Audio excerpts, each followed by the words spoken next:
بەڵێ ترجیهان چاوەڕێی ئەوەیە کە لەگەڵ دەست بەکاربوونی دارایی نوێی ئەمریکا چه گۆڕانکاریەک ڕوو دەدات و ئایا ئەم پرسانی کە ئێستا هەن بەکوێ دەگەن. من لەسەرم بابەتە زیاتر لەگەڵ میوانەکەم قسە دەکەم. بەڕێز دکتۆر عەلی ئەلهێل مامۆستای پەیوەندی نێودەوڵەتیەکان لە دەوحەوە لەگەڵم دەبێت. سپاس کە لەگەڵ کوردستان 24 بەڕێز عەلی ئەمە بێ سەرەتا بۆ دەست پێ بکەم ئایا چاوەڕێی گۆڕانکاری گەورە بین بۆم ئاڵنگاریانەی کە ئێستا لە ناوچەکە هەیە ئەبێ گەشتبین بین با ڕووداوەکان لە دوای دەست بەکاربوونی ئیدارەی نوێی ئەمریکا؟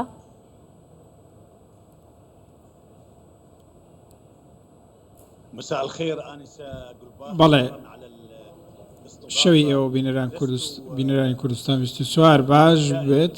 بەڕاستی من بۆ خۆم ڕەشبین نیم، بەڵام کێشەکە ترامپ نییە یاخود کێشەکە ئۆباما و بایدن و ئەم جۆرە کەسایەتیانە نین. بابەتەکە سیستەمی سیاسی ئەمریکاییە. ئەو سیاسەتە یاخود سیاسەتی ئەمریکی خەڵکانێکی زۆر لەوانەیە نەزانن و لەوە تێنەگەن، هەرچەندە نووسینگەلێکی زۆر لە ویلایەتە یەکگرتووەکانی ئەمریکا سەریان هەڵداوە و هاتوونەتە پێشەوە و سەردەمی هۆشیاربوونەوە لە زانکۆکانی ئەمریکا دەستی پێکردووە.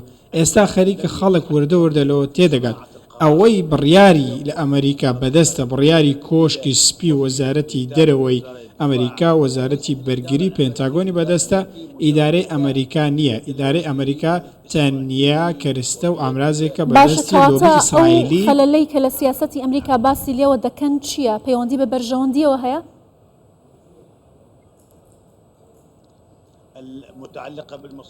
پەیوەندی بە بەرژەوەندیەوە هەیە، ئەمە بە سروشت هەروایە، بەڵام کاتێک بەرژەوەندیەکان بەریەک دەکەون ئەمە بڕیار دەدات. ئەمریکا ئەم بابەتە بەکاردێنی وەکو هێزە زلهێزەکەی جیهان لە هەوڵی ئەوەدایە هەژمونی خۆی بسەپێنێت و لە هەوڵی ئەوەدایە خۆی بەسەر وڵات گەلێکی دیکەدا بسەپێنێت. بەنمونە ئەوەی لەگەڵ قەتەر کردی، هەرچەندە زۆر بە خراپی شکستی لەو بابەتە هێنا. تەنانەت ئەنتۆنی بلینکن کاتێک سەردانی کرد، لە دوای سەردانی نا بەڵکو کە 11مین سەردانی بوو، لە سەردانی پێشەوەش لە سەردانی دەیەمدا بۆ ڕۆژهەڵاتی ناوەڕاست ئەو شکستە دەرکەوت. ئەو کاتێک هات بۆ قەتەر بەڕاستی وەزیری دەرەوە پێشوازی لێ نەکرا، بەڵکو فەرمانبەرێکی ئاسایی وەزارەتی دەرەوە کە بەرپرسی تەشریفاتی وەزارەتی دەرەوە پێشوازی لێکرد. کاتێک قەتەریشی جێژ بە هەمان شێوە هیچ کەسێک نەبوو ماڵاوایی لێ بکات. ترامپ لە کاتی بانگەشەی هەڵبژاردن دموکراتەکانی بەوە تاوانبار دەکرد کە دەستپێشخەر و هۆکاری دەستپێکی شەڕە بێکۆتاکانن. ئایا ترامپ دەتوانێت ئەم شەڕانە ڕابگرێت ئەوەی کە ئێستا لە ڕۆژهەڵاتی ناوەڕاست هەیە؟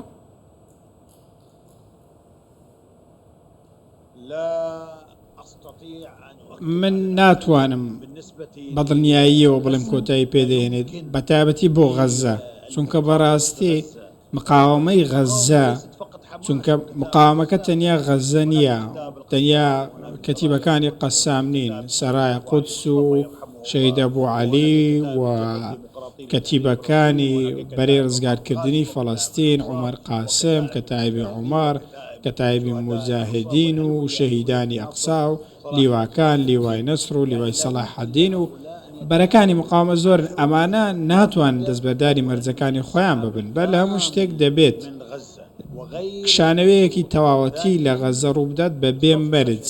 جگە لەوە دەبێت ڕێککەوتنێک هەبێت بۆ ئەوەی دیلەکان لە نێوان حەماس بۆ مقاومە و قەوارەی زایۆنیستی ڕوو بدات. دوای ئەوە دەبێت ئەو با بڵێن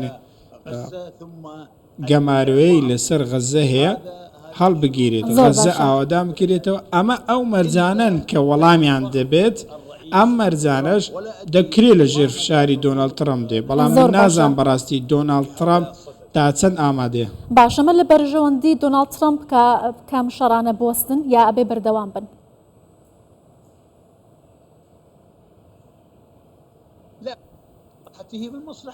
لە بەرژەوەندی ئەودایە کە بەو شێوازە، چونکە ئەو خۆی دەڵێ من پیاوی سیاست نیم، من پیاوێکی خاوەنکارم، بزنسمانم، پیاوی بازرگانیم، پیاوی پارەم، و ئەو بۆ خۆی ئەو قسەی کردووە کە با بڵێن تازەکارێکی سیاسیە، ئەو بەو شێوازە لە سیاست نازانێ.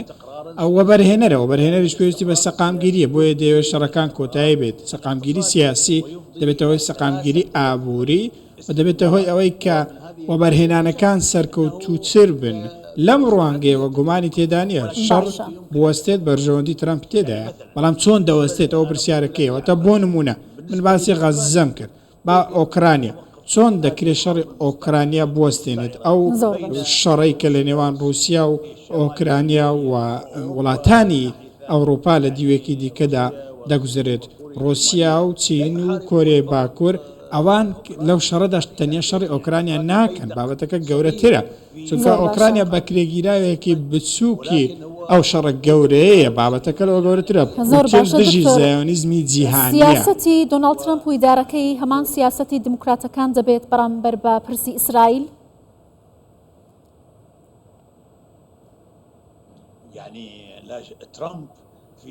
دۆناڵد ترامپ لە ساڵی 2016 شتێکی کرد کە هیچ کام لە سەرۆکەکانی ئەمریکا نەیان کردووە لە سەرەتای لە ئیبراهیم لینکن و جۆرج واشنگتن و ئەو سەرۆکانە. ترامپ یەکەم سەرۆکە کە ئەو سەرکردایەتی یاخود ئەو باڵێن شێوازی مامەڵەکردنەی لە تەلەڤیڤەوە گواستەوە بۆ قودس ئەوەی کە بە گوێرەی یاسای نێودەوڵەتی ڕێگری لێکراوە ئەو تاکە کەس بووە کە داگیرکردنی ئیسرائیلی بۆ جۆلام بە یاسای و شەرعی کردووە. سەرۆکەکانی پێشووتری ئەمریکا هم شتیان نەکردووە بەرامبەر بە دۆزی فەڵەستینی و بەرامبەر بە عەرەب و بەرامبەر مسلمانان و تەواوی هەموو دنیا ئەوانەی کە لە نێو ویلایەتە یەکگرتووەکانی ئەمریکاوە لە نێو ئەوروپا دژی ئەو سیاسەتەی واشنگتن بوون. ترامپ ئەو کارەی کرد سیاسەتی واشنگتن سیاسەتێکی فاشستی بوو لەمڕۆوە ئەمە لۆبیەکی ئیسرائیلیە وەکو چۆن ئیسرائیل ئەو کارە لە غەزە دەکات بە هەمان شێوە ئێستا زیاتر لە 50,000 کەسیان شەهید کردووە زۆرینەیان ژن و منداڵن و خەڵکێکی مەدەنی بێچەکن زیاتر لە 120,000 کەسی دیکەیان ئەمە هەڵسوکەوتێکی نازیستە هەڵسوکەوتی ئیسپانیا. زۆر باشە دکتۆر جیاواز لە سیاسەتی ئەمریکا با باسی قەتەر بکەین لە ئەو ڕۆڵەی کە لە کۆتایی پێهێنان یا بڵین دەست پێشخەری بۆ ڕاگەیاندنی ئاگربەست لە شەڕی غەزە هەیە هەواڵێک بڵاو بووە کە ئەو بارگەی مەکتەبی سیاسی حەماسی لە دەوحەدا خستووە و ئیتر ڕۆڵی نێوەندگیر ناگێڕێت. قەتەر دەتوانێت چی بکات لەم قۆناغەدا لە کاتێکدا وەزارەتی دەرەوەی ڕەتی دەکاتەوە ئەم هەواڵانە؟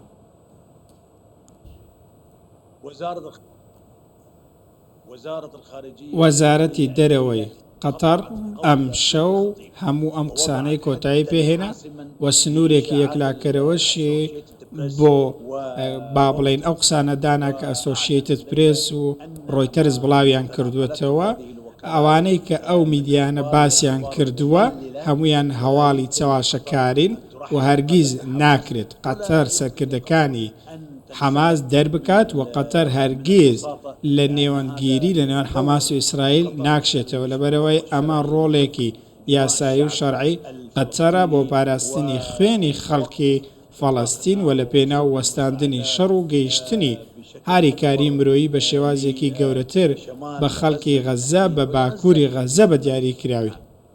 زۆر باشە بەڕێز دکتۆر عەلی ئەلهێل مامۆستای پەیوەندی نێودەوڵەتیەکان سپاس لە دەوحەوە لەگەڵ کوردستان 24 بووی.